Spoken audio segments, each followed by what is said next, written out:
Welcome, sleepless spirit. I'm your storyteller tonight, here to guide you gently into the shadows of slumber, where dreams take over and worries fade away. Before we begin, don't forget to like this video and subscribe for more bedtime tales, whispered just for you. Let me know in the comments, where in the world are you watching from, and what time is it as you listen tonight? And if there's a story you've been longing to hear, something spooky, something comforting, tell me. I'm always listening. Now, tuck yourself in. Let the darkness wrap around you like a warm blanket. It's time to let go and drift into the story. There was nothing special about that morning, just a summer Saturday that arrived with the chirping of birds and the scent of fresh-cut grass drifting through the windows. Lisa stood by the kitchen sink, sipping her coffee, sunlight catching the gold in her hair. The kids were already up and arguing about what snacks to bring. David was packing the car. It felt like the kind of day designed for a family memory. Lisa had found the location online, Black Hollow Ridge. It wasn't popular, and that was the appeal. No crowds, no buzzing tourists, just winding hills and silence. A forgotten piece of countryside about 3 hours from their suburban home. The pictures on the website showed wide open fields, a little brook, and an abandoned stone tower nearby. Quirky, rustic, peaceful. GPS says we'll be there by 11:30. David called from the garage, tossing a folded up blanket into the trunk. Bring the extra towels too, Lisa said, in case the ground's wet. Emily, their 13-year-old daughter, hovered near the car with a sullen expression, earphones in, sketchbook under her arm. Her brother, Noah, was bouncing with excitement, already wearing his swim trunks just in case there was water to splash in. Can I bring Buddy? Noah asked. David sighed. As long as he doesn't bark the entire ride, he's good, Noah insisted, hugging the golden retriever around the neck. Buddy wagged his tail, tongue lolling. By 8:30, the car was loaded. Sandwiches, juice boxes, bug spray, extra batteries, and even a portable speaker.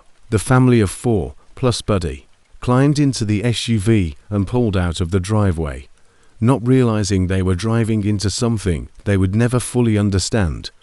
The first few hours of the trip were uneventful, rolling countryside and long, empty roads. But things began to subtly shift once they turned off the main highway. The trees grew denser, taller. The sky seemed more muted, though it was still bright. They passed fewer and fewer cars. Why haven't I heard of this place before? David wondered aloud. Lisa glanced at the GPS. It's not on most maps. Someone on a hiking forum mentioned it, said it was quiet and had strange energy. David raised an eyebrow. Strange how? I think they meant spiritual, like peaceful. From the back seat, Emily muttered, weird place for a picnic. They stopped briefly at a rural gas station for drinks. An old man behind the counter stared at them longer than necessary. Where you folks headed? He asked, his tone flat. Black Hollow Ridge, Lisa replied. The man paused, then slowly shook his head. That place don't let people go easy. David laughed nervously. What's that supposed to mean?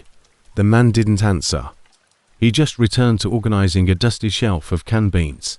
Back in the car, Lisa tried to play upbeat music, but the signal kept dropping, and the same song, House of the Rising Sun, kept playing on repeat. Emily noticed first. Didn't this song just play? David fiddled with the tuner, but even when switched to USB or Bluetooth, it glitched. They gave up and drove in silence. At exactly 11:28 a.m., the car crested a hill, and they saw the ridge. It stretched in lazy, green waves, dotted with rocks and wildflowers, bordered by dark woods on 3 sides. No other cars, no signs, just an old rusted gate and a narrow dirt path. I guess we're here, David said, stopping the car. They parked under a crooked tree. A thin wooden sign, half fallen, read Black Hollow Ridge. Nature walks and family trails in faded letters.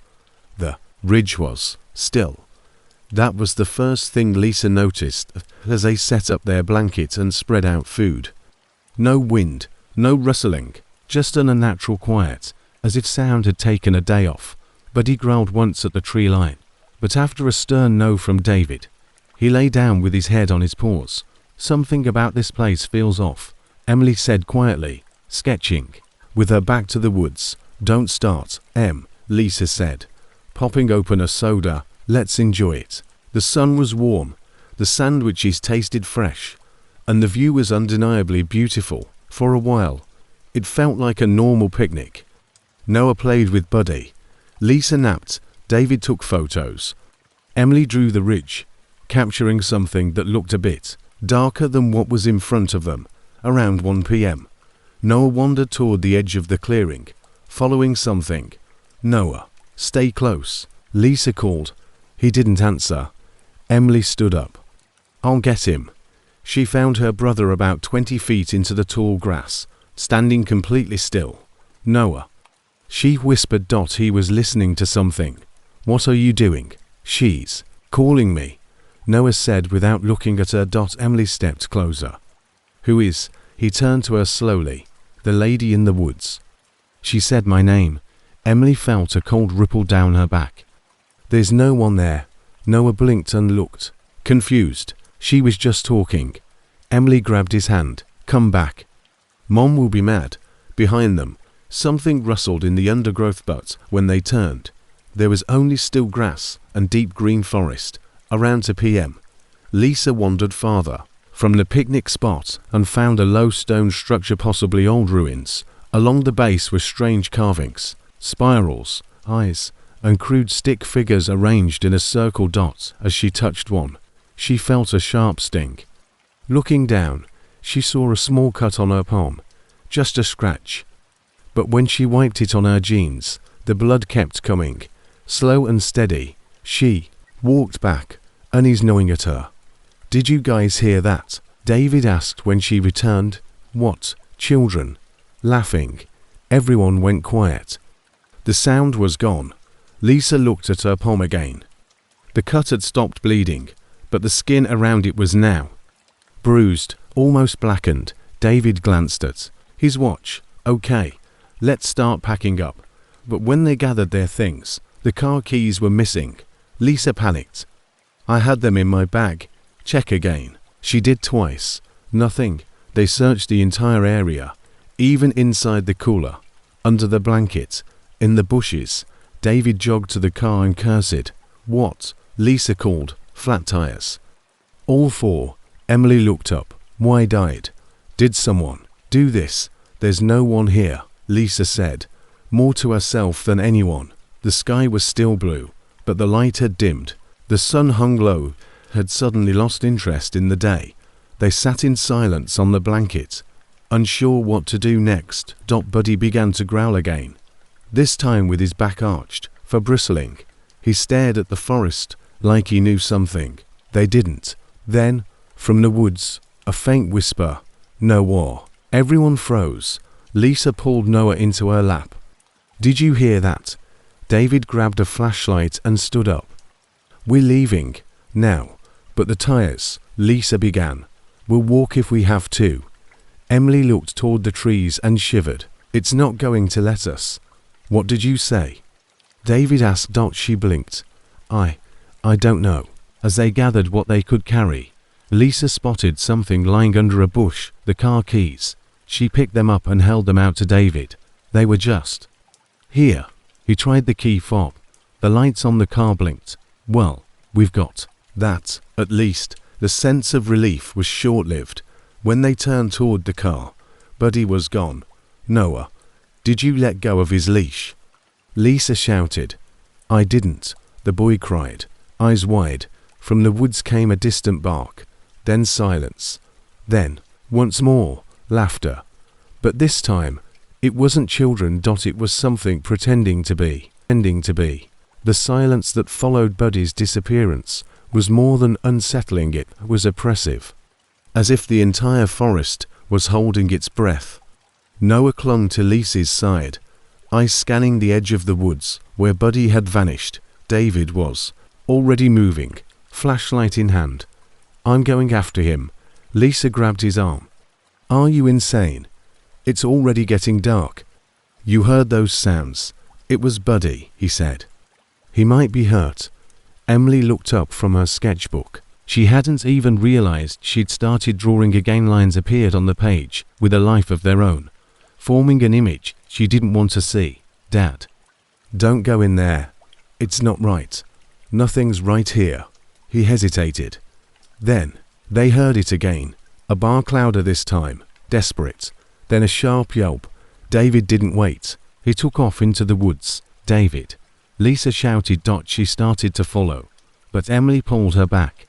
No, let him go. Don't tell me what to. I'm telling you we can't all go in there. That's how these stories end. Someone goes missing. Then everyone does. Lisa stared at her daughter, thrown by the seriousness in her tone. We stay here, Emily said. We wait for him. So they waited. Minutes passed. Then an hour. David didn't come back. The sun continued to lower in the sky, to quickly now. Like someone had hit fast forward. Shadows grew long and twisted. The treetops blurred, shifting slightly as if swaying to a wind no one could feel. Lisa paced back and forth, while Noah sat on the blanket, knees pulled to his chest. Emily flipped through her sketchbook. Every page she'd drawn since they arrived now looked wrong. The drawing she'd made earlier of the family having a picnic had a fifth figure in it she hadn't noticed before. Tall, slender, standing just behind the trees. No face, no hands, just an outline of a person watching. She ripped the page out and folded it, stuffing it into her hoodie pocket. Then Noah stood up and walked toward the woods again. Lisa caught him just in time. What are you doing? She's calling me again. He whispered. Who? The lady. She says she's cold. She wants my jacket. Lisa picked him up. He didn't even resist and carried him back to the blanket. Emily looked at her mom. He needs to be kept awake. Why? Because if he sleeps here, he won't wake up. Lisa stared at her daughter, unsure whether to yell at her or believe her. I don't know how I know that, Emily said softly. But I do. By 6 p.m., the temperature dropped dramatically. What had been a warm summer afternoon now felt like early winter. Frost gathered on the tips of grass. Lisa's breath came out in small clouds. They huddled together, all three wrapped in a blanket. Emily tried calling her dad's phone again. Still no signal. Just static. Then a voice, not David's, whispered something indecipherable before the call dropped. I think we should go to the car, Lisa finally said. If he comes back, he'll see it. If not, we'll wait inside. It's getting too cold. Emily didn't argue. They made their way to the SUV, fumbling with the keys. The interior was warm but stale. The seats felt slightly damp. Lisa locked the doors. I'm going to try sleeping for a little, she said. Just to rest. I'll keep watch, Emily offered. Noah curled up in the back seat, thumb in his mouth. He hadn't done that in years. Soon. Lisa's breathing evened out. Emily stared out the fogged window. Tap. She turned. Nothing there. Just condensation. She wiped the window with a sleeve. Tap, tap, tap. But now from the other side. Emily's heart stuttered. She turned slowly. A pale face stared in from the back window. Eyes like empty sockets. Skin stretched too tightly over bone. No mouth. Just a smear where a smile should be. Emily screamed. Lisa jolted awake. What? But when she looked, the face was gone. Something was just there right at the window. Lisa rubbed her eyes. Are you sure? I know what I saw, Noah whimpered. The lady's Nad. She said we were supposed to bring something for her. Lisa stared at him. Who is she? Noah didn't answer. He just started humming a tuneless, old melody no one recognized. They tried to sleep in turns. But the car was constantly surrounded by faint tapping and distant voices.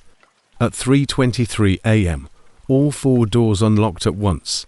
Lisa sat bolt upright, slamming the lock button again. I didn't do that, she whispered.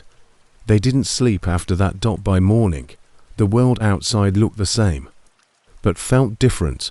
The sun was up, Birds chirped. The sky was crisp and blue. You'd think nothing had happened. But David was still gone, and Buddy was still missing. They opened the car doors cautiously.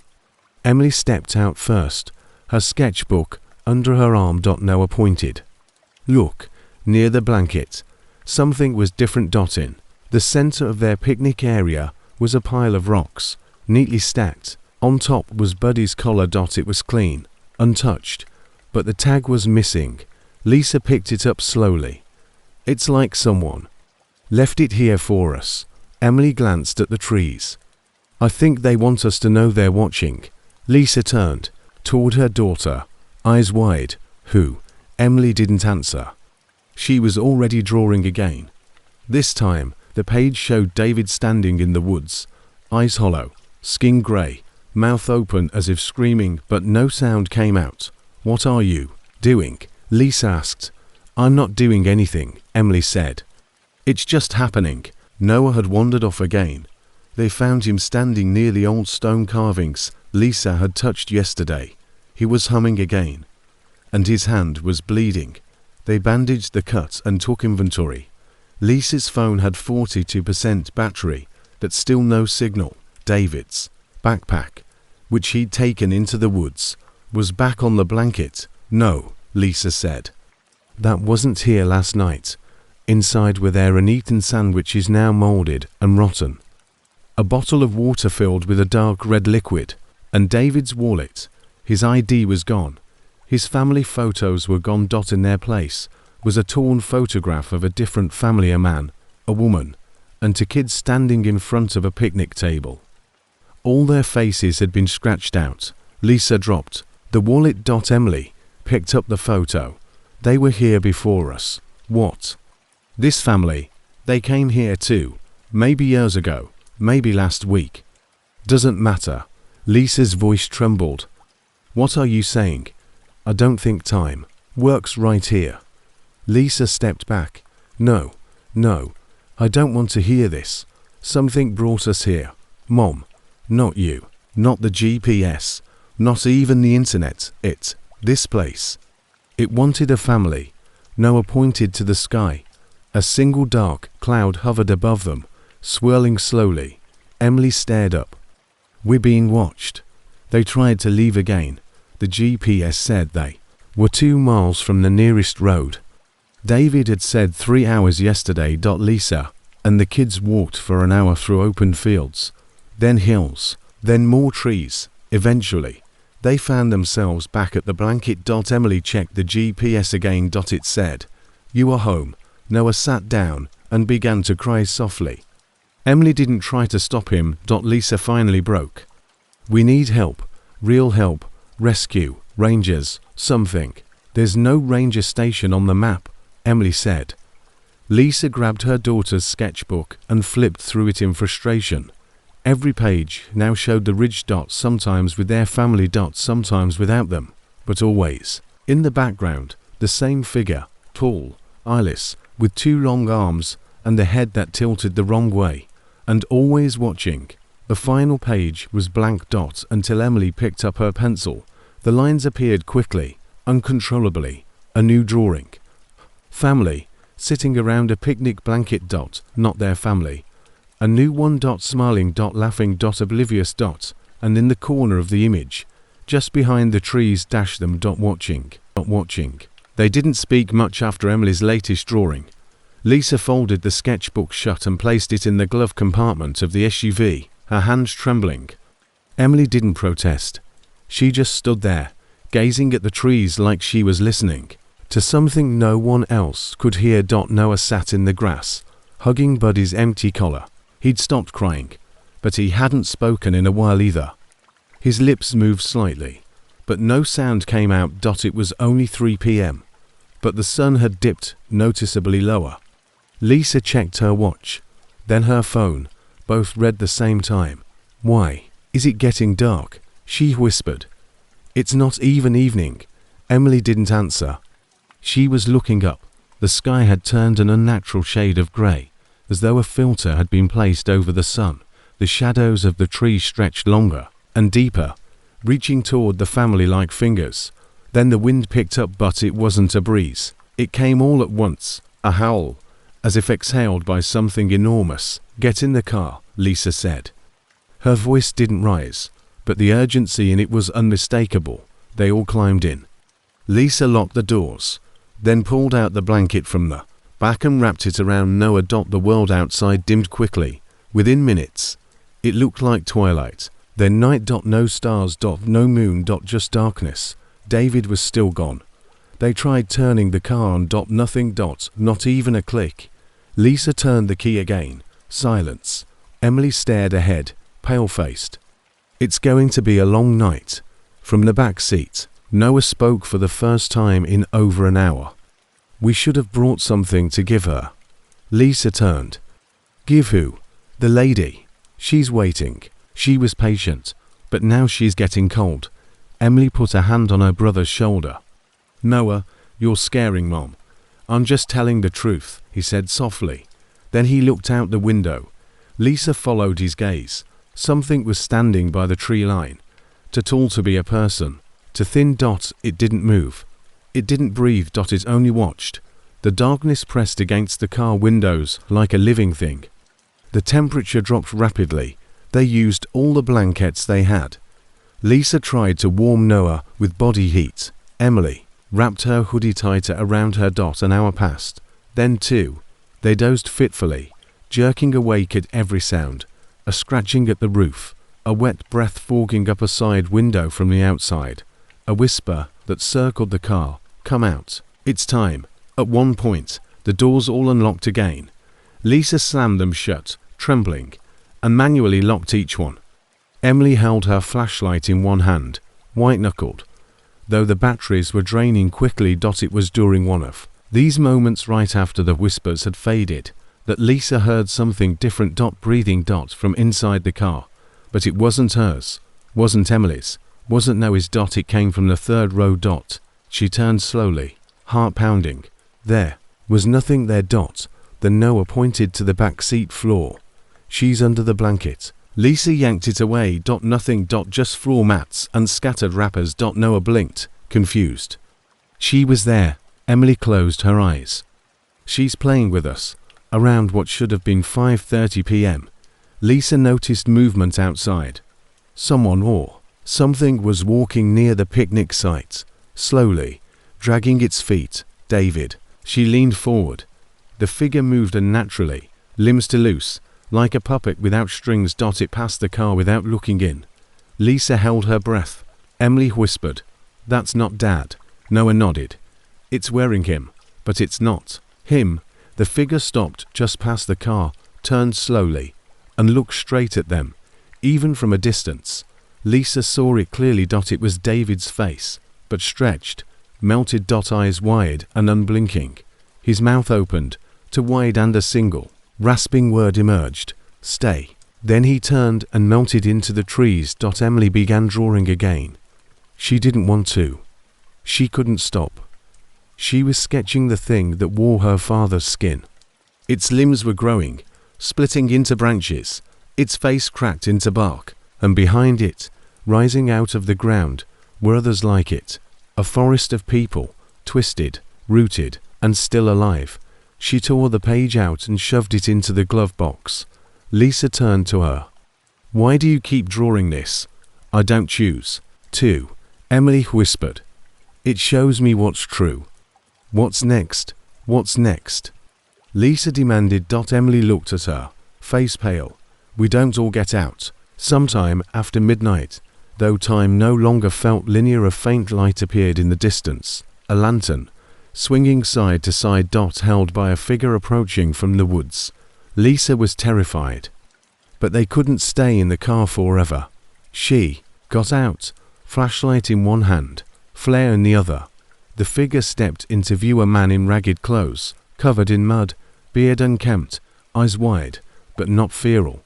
"Just desperate. Don't yell," he said quickly. "I won't hurt you." Lisa kept her distance. "Who are you?" "Name's Gail. Gail Harding. I've been stuck here. Long time." Emily stepped out beside her mother, eyeing him. "How long?" "Doesn't matter. Could be a week."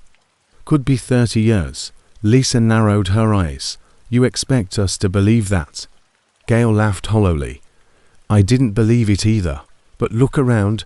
Normal rules don't apply out here. Noah peeked from the car. Gail saw him and went pale. He's seen her, hasn't he? Lisa stiffened. Seen who? Gail's voice dropped. The lady. She's the forest now. She was once a mother, I think. Or maybe something older pretending to be one. She wants a family. Or pieces of one. You give her something. She gives. You a way out. What do you mean? Emily asked. A trade. Something of value. Memories, pain, time, people. You offer something. She takes it. Or she takes you instead. Lisa backed away. No. No more of this. You're crazy. Crazy people don't survive this long, Gail said. He opened his pack and pulled out a folded piece of paper. It was a photo. A family. Man, woman, 2 kids. Their faces scratched out. I brought them here, he said quietly. My family. Just like you did, and now. He crumpled the photo. I'm the only one left. And even that's temporary. Lisa asked, how did you survive? I gave her something. What? He didn't answer. Later that night, Gail sat with them in the car, warming his hands. He told them stories. Families who disappeared. Hikers who returned aged. A boy who left the ridge, only to vanish years later on the same day every year. He told them about the loop.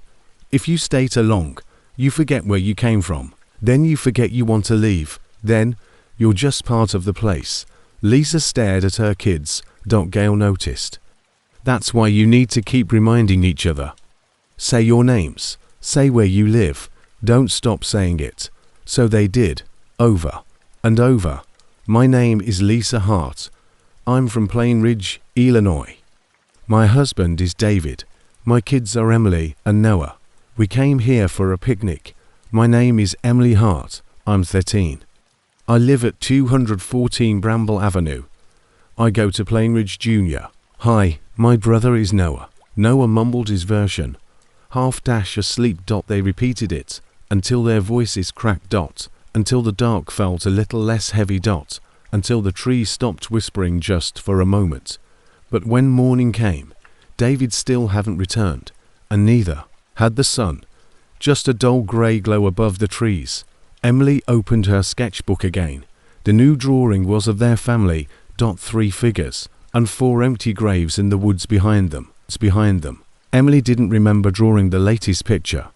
She only knew it was hers, her usual lines, her shading, her strokes. 3 familiar figures stood huddled together at the edge of the clearing. Herself, her mom, and Noah. Behind them, 4 open graves yawned like mouths in the forest floor. The worst part wasn't the graves. It was the fact that one of the 3 standing figures, Lisa, was fading, like she was starting to disappear. Emily quietly tore out the page, folded it carefully, and tucked it under the driver's seat of the SUV before anyone else could see it. The air that morning felt sickly, thick, like breathing through warm syrup. The sky overhead remained dull and grey. No sun, no birds. Nothing moved. Gail was gone. His lantern still sat on the hood of the car, extinguished. His boots wet and muddy, rested just beside the driver's side door. That was all. Where is he? Lisa asked. He said he'd stay. Emily shook her head. He's part of the place now. I think that's what he meant when he said it was temporary. Lisa clutched her temples. None of this makes any sense. How can time be broken?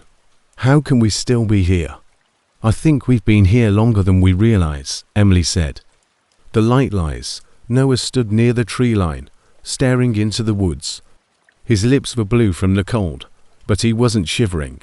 He just stared, like he was waiting for someone to return. Come here, baby, Lisa called. He didn't move. She walked toward him, slowly. When she reached him, he said, It's today again. What do you mean? I mean it's today. Again, the picnic. We're gonna eat sandwiches soon, right? Lisa felt her stomach twist. Noah. That was yesterday. He looked at her blankly. No, Mommy. That's today. Look. He pointed toward the blanket Dot was set up, completely untouched, sandwiches neatly placed. Juice boxes lined up, blanket perfectly spread. Lisa's jaw trembled. No, that's not possible. Emily stood beside her, whispering, We didn't do that. We were sleeping. We didn't set that up. They approached it cautiously. Everything was exactly the same it had been the first day. Even Lisa's sunglasses sat folded by the edge of the blanket, though she had lost them the previous afternoon. On one of the juice boxes, a sticky note had been pressed onto the foil. Try again. They sat in the car, locked doors. UNMOVING. Flipped through the sketchbook again. Every page had changed. The drawings now looped. Picnic, forest, darkness, graves, picnic again. David's figure returned briefly, only to twist into something unnatural. Each cycle ended with the same image, 3 figures standing, watching a 4th one vanish. Lisa reached for her phone. Still no signal, but the home screen had changed. Her background photo, once a smiling family selfie at a lake, now showed a picture of Black Hollow Ridge. No one in the image. Just the empty blanket. Later that morning, David came back, or someone who looked like him. He walked calmly into the clearing, barefoot, his face dirty and eyes glazed. Lisa ran toward him before Emily could stop her. David. Oh my God. But as she got close, she froze. His smile was too wide. His lips didn't move when he spoke, but his voice whispered in her mind. I see you. She stumbled back. That's not him. It's not him. Emily grabbed her mother's arm and yanked her away. It's a mimic. It's part of the loop. Emily nodded. Every time we try to leave, we reset. It keeps us here by making us think we still have time to escape. David, or the thing wearing him, turned his head sharply and walked into the woods again. Without a sound, Noah whispered, I think he's going to dig a new grave. They decided to try hiking out again. They gathered what food hadn't spoiled, though. Most had already rotted and bundled up. Noah clutched his dog's collar tightly in his palm. Lisa kept glancing behind them, as if expecting David to come back his real self. Emily led the way. After 2 hours of walking, they found the rusted gate where they had originally entered. Hope fled. Lisa gripped the metal and began laughing short, breathless laughs. We did it. We found it. But Emily just stared at it. It's the same gate. Of course it is, Lisa said. It's the way out. No, Emily said. Look again. She pointed to the dirt path behind the gate. Their tire tracks were still there, the exact pattern, the exact turn David made when parking. There was even a piece of the red cooler lid snapped off near the path, the one they'd broken on the first day. Emily whispered, We're walking in a circle. Lisa dropped to her knees. Noah sat down and picked up a rock, turning it in his hand. I think the trees move, he said. Emily and Lisa turned to him. He pointed back toward the woods. When we're not looking. I saw one move when I blinked. Emily looked at her mother. Lisa's face was pale, drained. She said, Then what do we do? Just stay here and rot. Emily swallowed. We find the broken part, the thing that holds the loop together. We break that.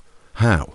Lisa asked. Noah stood and walked away without answering. They followed him until they reached the stone carvings again. Only now, the carvings were deeper, more detailed. And new ones had appeared, faces in agony, children crying, hands reaching out from underground. In the center of the circle, a hole had opened, a narrow pit, roughly the size of a child.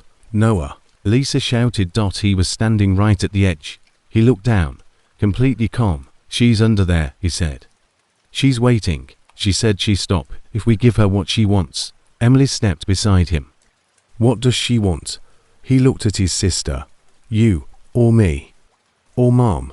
She says it doesn't matter. Lisa grabbed him. You are not going down there. Noah didn't resist. He just looked tired. She wants someone to stay.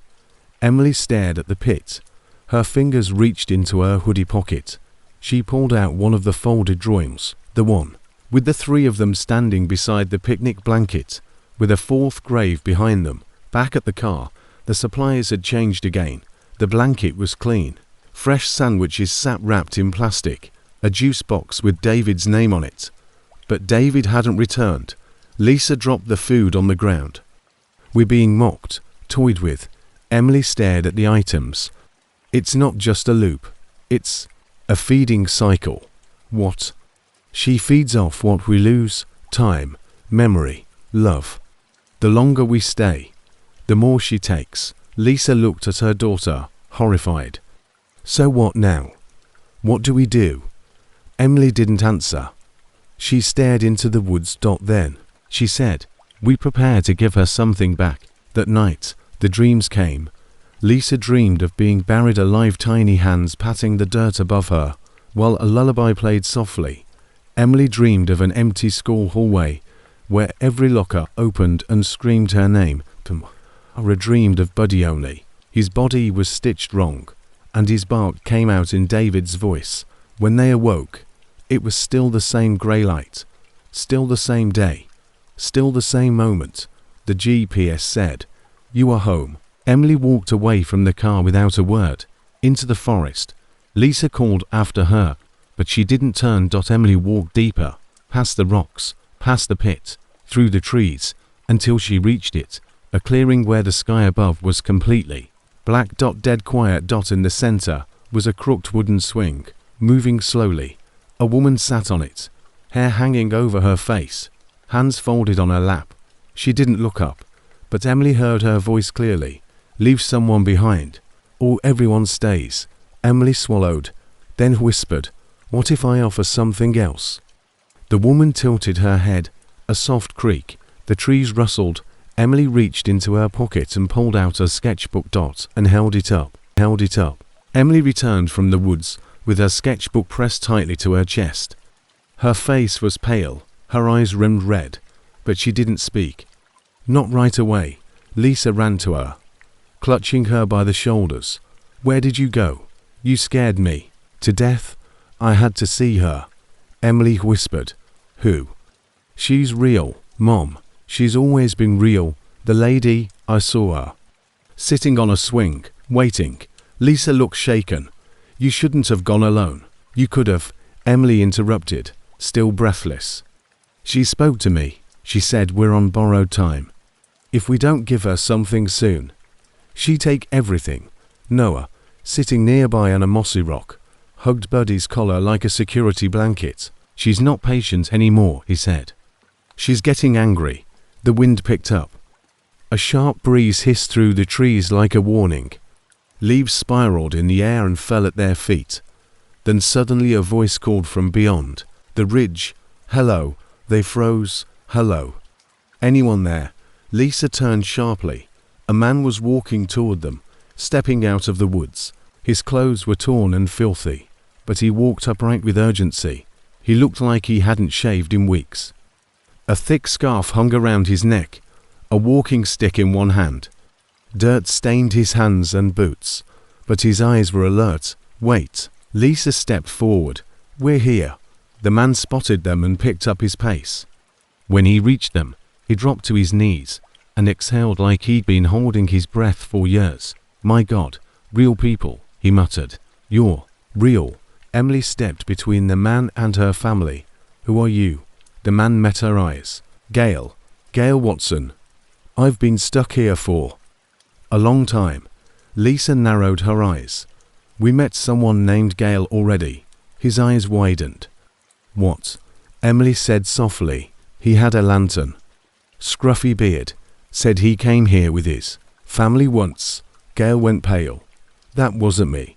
What do you mean? He ran a hand through his greasy hair. That thing, it takes pieces of people, memories, faces. It mimics those who've been here before, or maybe still are. It tricks you. Lisa stepped back. You're saying that wasn't a person? Gail shook his head. No, that was the lady using someone else's skin. Emily glanced at Lisa. She's learning, evolving. Gail looked at them all. You've seen her, haven't you? Emily nodded. She wants someone to stay, Gail sighed. Yeah, that's her deal. They gathered around the dead campfire pit. Gail took out a crumpled pack of matches and tried to light a small flame. It flickered weakly. I was part of a hiking group, he said. 5 of us. We thought we found a shortcut through this part of the country near the hills. Took a wrong trail. Ended up here. When was that? Lisa asked. Doesn't matter. Time doesn't move here. Not really. Could have been last year. Could have been 1983. I stopped counting the days when I realized the sun doesn't mean anything. Emily sat close. Did any of your group survive? Gail's eyes darkened. Not really. What do you mean? They changed. One by one. Some got taken by her called into the woods, like she was their mother or their child. Others forgot who they were, started calling me names I didn't recognize. One guy called me dad even though we were the same age. Lisa asked quietly, why hasn't she taken you? I don't know. Maybe I don't belong to anyone anymore. Or maybe. He trailed off. Emily pressed. Or maybe what? Gail stared into the flame. Maybe she's waiting for me to bring her someone else. Noah pointed at Gail. You know the lady too? Gail nodded. I've seen her, heard her, dreamed her. She likes songs, Noah said. Lullabies. Gail nodded. She likes memories, especially sweet ones. Lisa looked at Emily. You said she wanted something. Did she say what?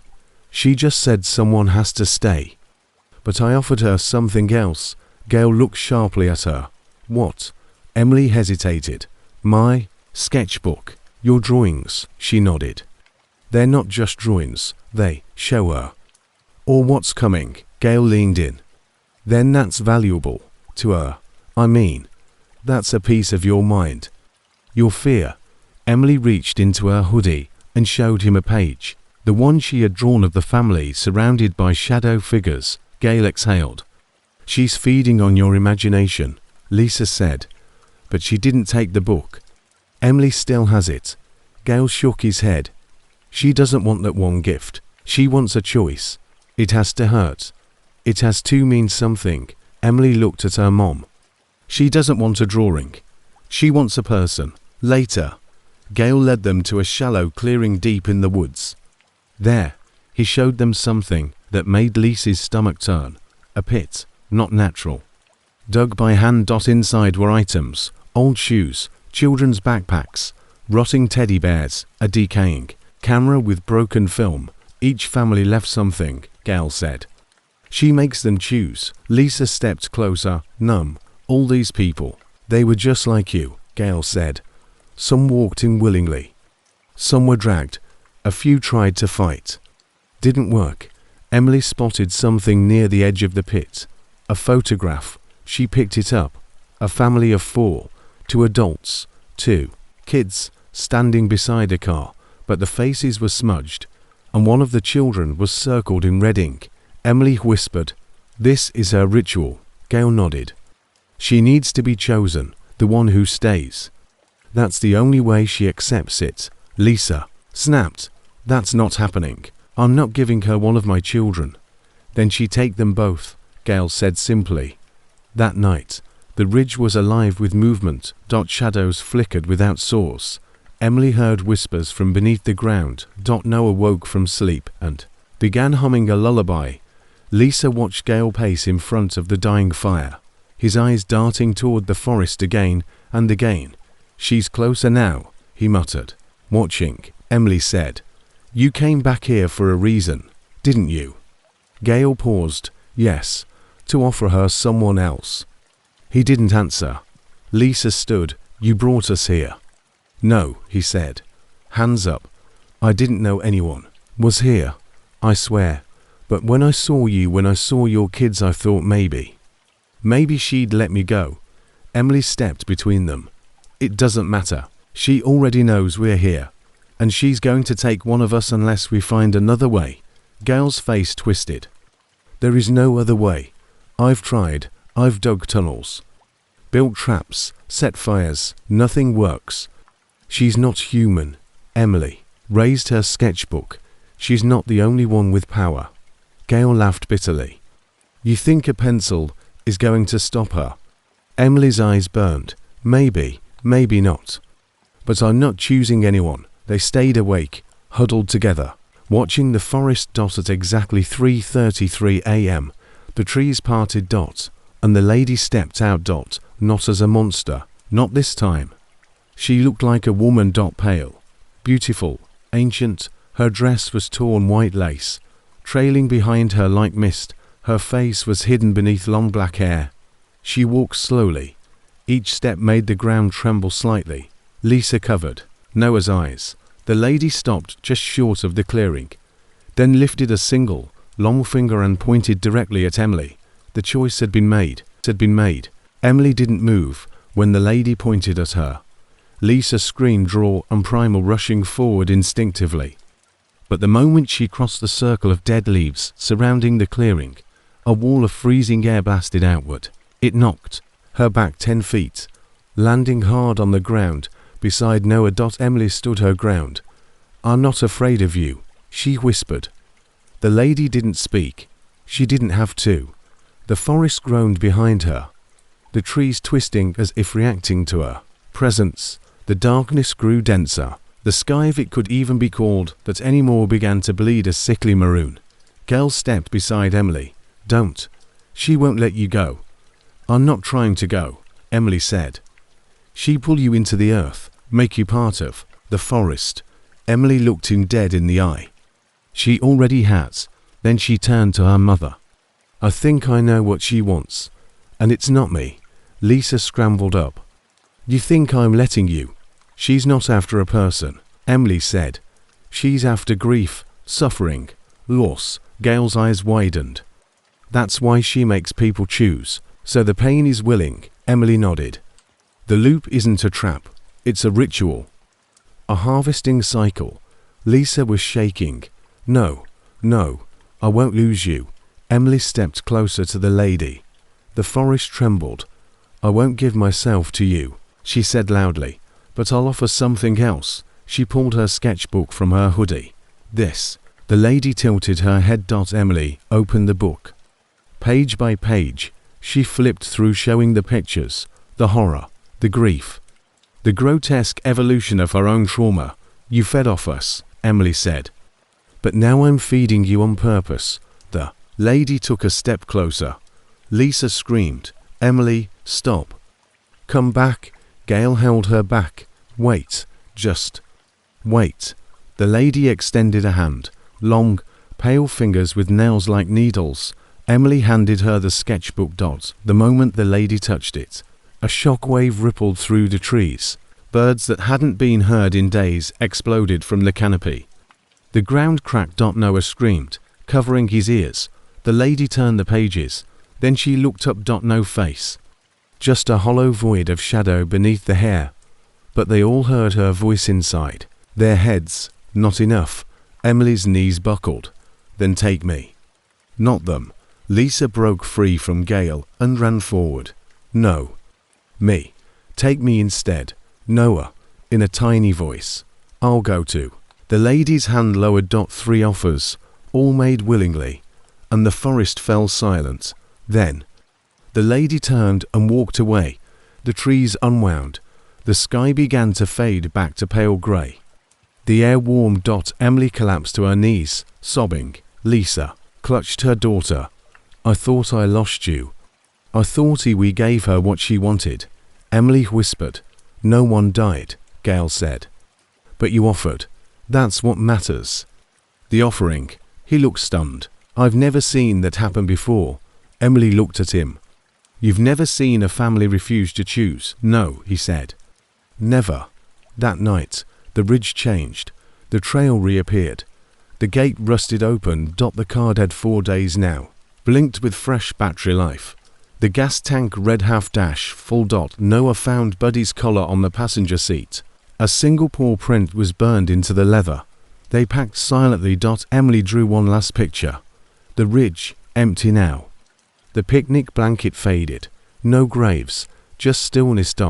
She folded it into the sketchbook, placed it gently in the middle of the clearing, and whispered, "Thank you." Gail stood at the trail's edge, watching. "You coming with us?" Lisa asked. He looked toward the trees. "I think I belong here now." "No," Lisa said. "You don't," Emily nodded. "You made your offering too." Gail gave a faint smile. "I guess I did." And for the first time in years, he walked back into the world.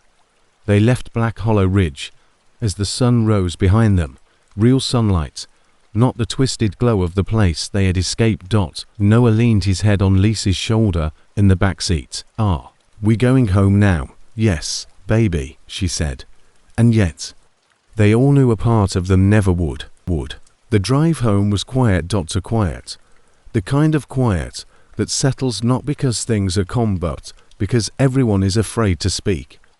Afraid they might wake something up. Afraid they might realize they never actually left. Lisa kept both hands tight on the wheel. Her knuckles stayed white the entire time. The clock on the dashboard blinked the correct time, 8:03 a.m. But that didn't comfort her. Noah slept in the back seat, clutching Buddy's collar like a lifeline. Emily stared out the window, eyes distant. Her sketchbook sat in the trunk, wrapped in an old hoodie, buried beneath spare clothes she hadn't drawn since the clearing. Lisa glanced at her daughter. "You okay?" Emily didn't look away from the window. "What day is it?" Lisa checked the phone. Monday. Same day they had left for the picnic. "We lost time," Emily murmured.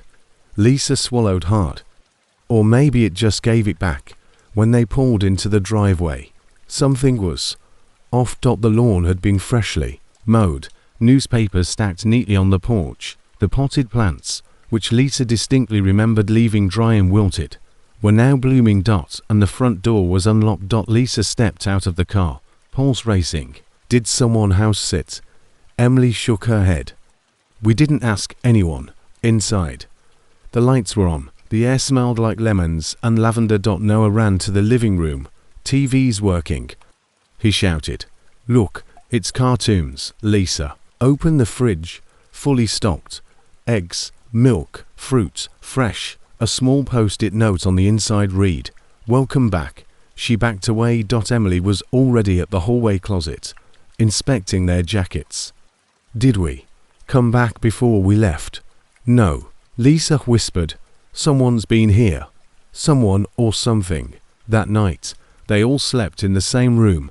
Noah in the middle, Lisa and Emily on either side. They kept the lights on. Lisa tried watching TV, some sitcom, but the laughter track felt wrong. Like it was coming a half second too late. Like it wasn't real. At 1:07 a.m. the house phone rang. They didn't answer it. There was no voicemail. At 2:41 a.m. someone knocked at the door. Just once. They didn't answer that either. The next morning, Lisa found the back door wide open. Fresh footprints in the dew-covered grass. Small, barefoot. Leading out. Noah was still in bed, fast asleep, but Buddy's collar was gone. She woke the kids immediately. Emily found the collar sitting in the backyard an hour later, placed gently on a patch of dug-up earth. Another offering. Lisa sank onto the back steps and cried for the first time since they'd left the ridge. Days passed. They tried to return to normal. Lisa went back to work at the library. Everything looked the same, but she couldn't shake the feeling that something was watching her from between the shelves. Emily returned to school. Her friends didn't seem to notice she'd been gone. Her teachers claimed she had perfect attendance. One afternoon, a substitute teacher walked into the classroom and, for one horrifying second, Emily swore it was her father. Same eyes, same crooked smile. But when he spoke, his voice was wrong, hollow. She pretended to be sick and went home early. At night, the dreams came. Emily dreamed of the swing in the clearing. Empty now, but always swaying. Lisa dreamed of the open graves, four of them still waiting. Noah dreamed of a woman brushing his hair with hands made of bark and bone. One morning, Lisa found something in her purse, a drawing.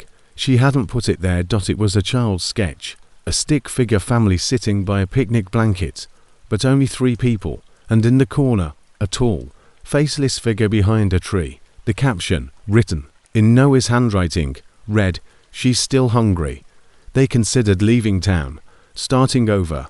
Lisa researched moving across the country, a fresh place, somewhere far from any woods or hills. But then they got a letter in the mail.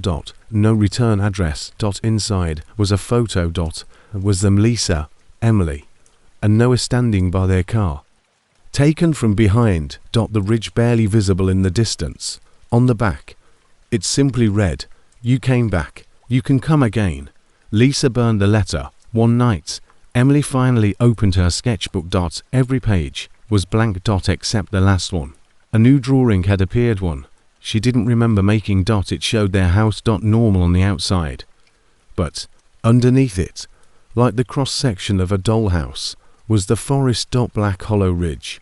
The lady, still waiting, and 4 new graves dug beneath their foundation.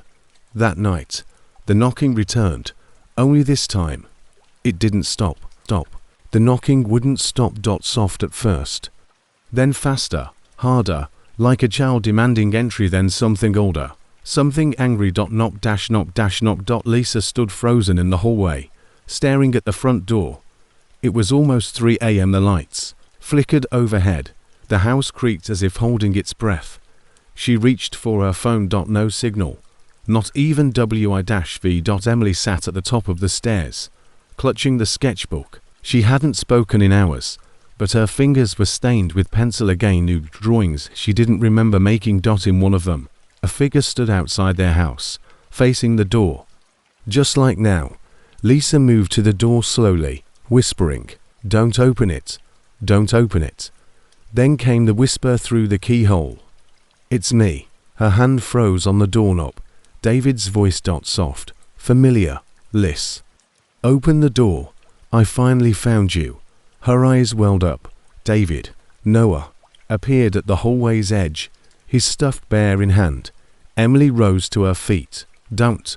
Lisa turned toward her daughter, tears spilling. "What if it's really him?" "No," Emily said. "It's never really him. Not here. Not anymore." Knock. This time, the door creaked open on its own. Lisa staggered.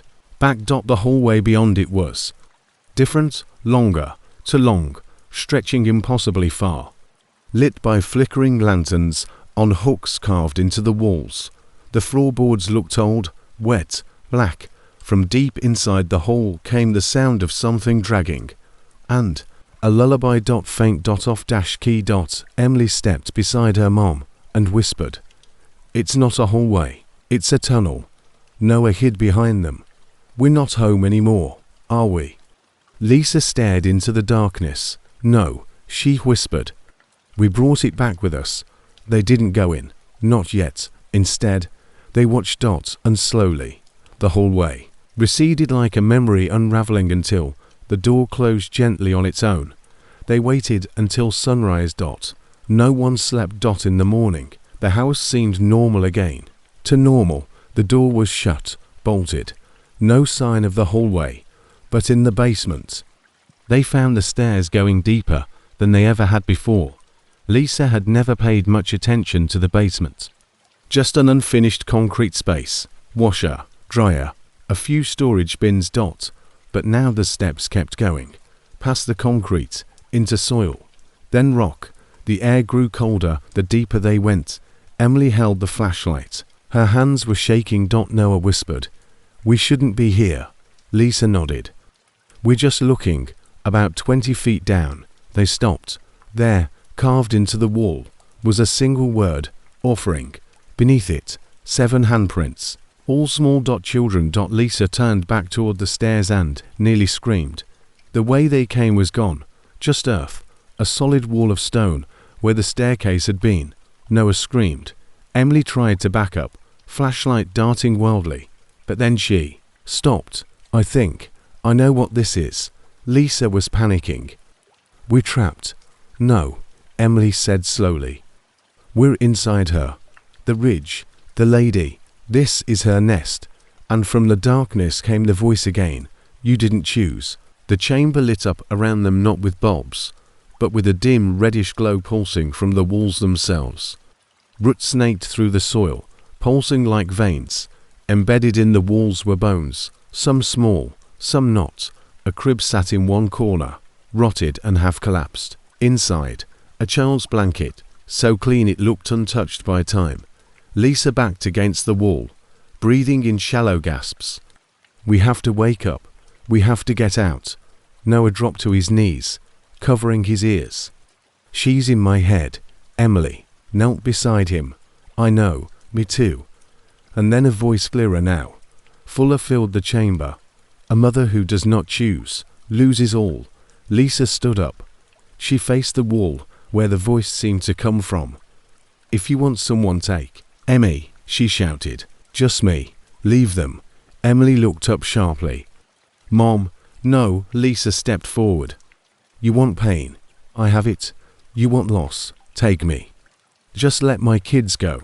The ground shook. The walls pulsed brighter, but no answer came. Instead, a figure stepped out from the wall. It was Lisa, or something like her. Same face, same eyes, but hollow, dead. The mimic smiled. You already offered yourself, it whispered. Emily backed away, dragging Noah with her. Lisa stared at the mimic. Then what do you want? It stepped closer. To Emily. I want her choice. Emily stood. Tears in her eyes. No.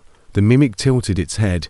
You refuse. I choose no one. The ground split beneath her feet and she fell. Lisa screamed. Noah reached for her, but it was too late. Emily was gone. Just a hole in the earth. Silent. Still. The mimic faded. The walls returned to stone, and the staircase reappeared. Lisa didn't think. She grabbed Noah and ran back upstairs. Everything was exactly how they left it. The sun shone through the kitchen window. The door was closed. The world was still turning, except Emily was gone. And not just missing. Photos in the hallway now only showed Lisa, and Noah. Yearbook pages no longer listed her name. Her bedroom was a storage room. Lisa dropped to her knees. No, no, no, no. Noah clutched her arm. Is she still down there? Lisa whispered. She was the offering.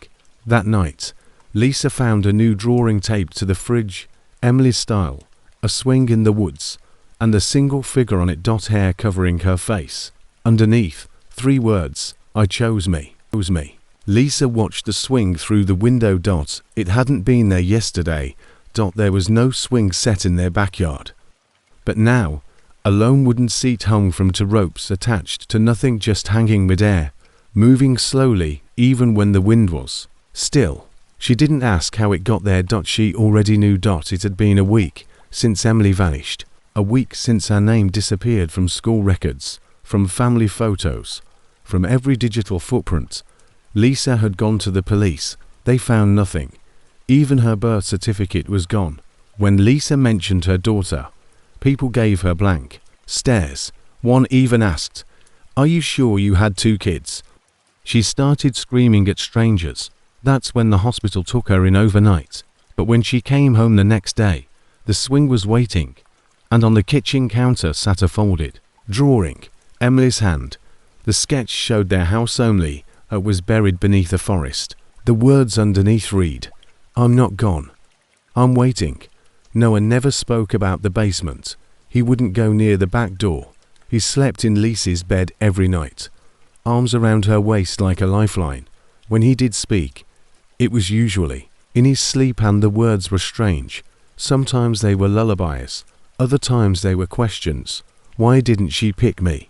What does the swing want? And worst of all, is Mommy going to leave me too? One morning, Lisa found muddy footprints in the living room. Small ones. To small for Noah. To small for anyone still alive. She followed them out back. To the swing. It was moving faster now. Back and forth, a rhythm.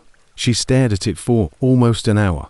When it finally stopped, she turned to go back inside, only to find a new drawing pinned to the door. Emily again. This one showed Noah, sleeping peacefully, and standing over him, a woman with roots for hair and blackness for eyes. The lady The words below read, "He's next." Lisa broke the swing apart that day. She used a hacksaw from the shed and tore the ropes down with her bare hands. Splinters embedded into her palms, her blood soaked into the wood.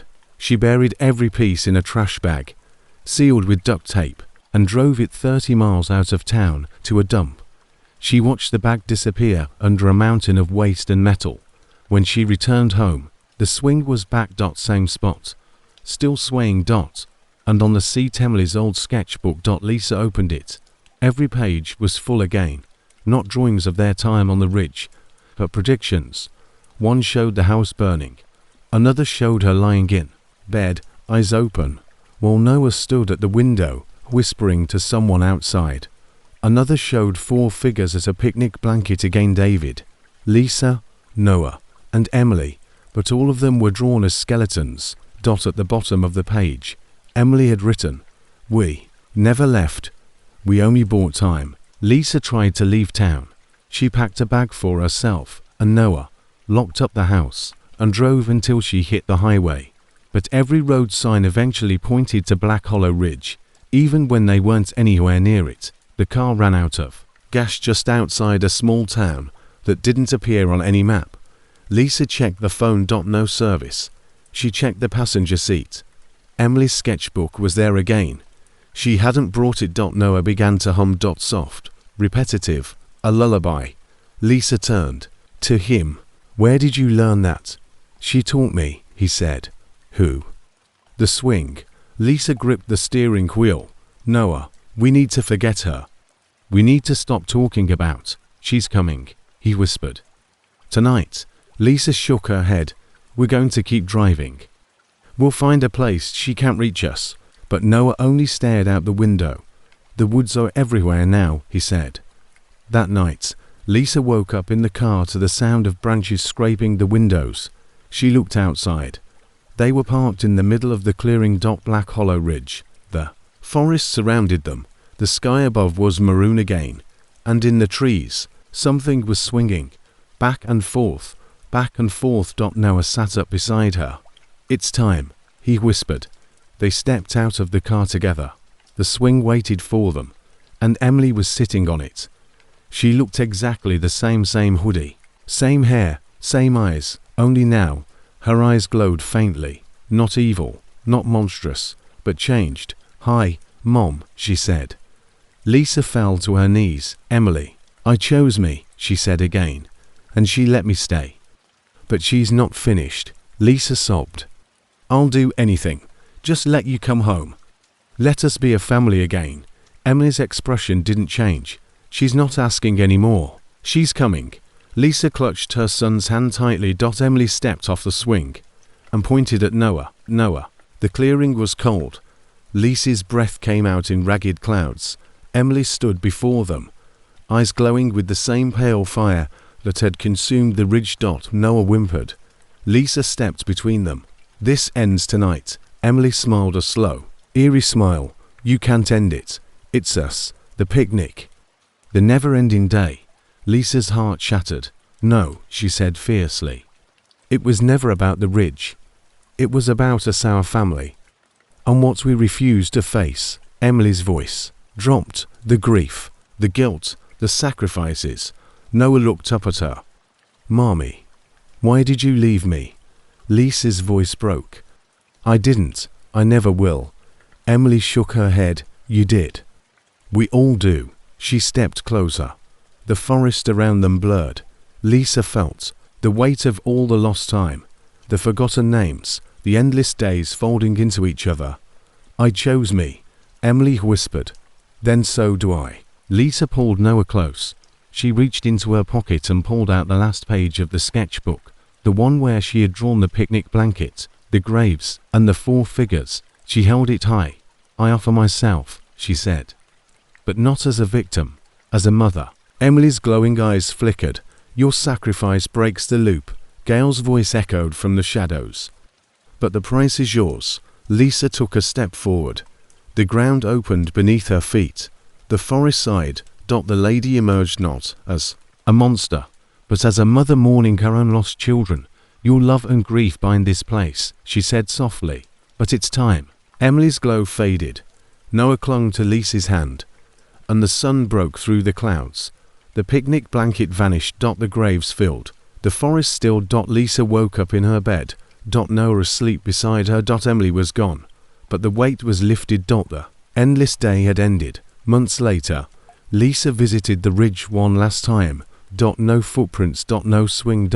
No whispers. Only silence. She whispered, "Goodbye," but sometimes, when the wind blows just right, you can still hear a lullaby, the sound of a picnic that never truly ended.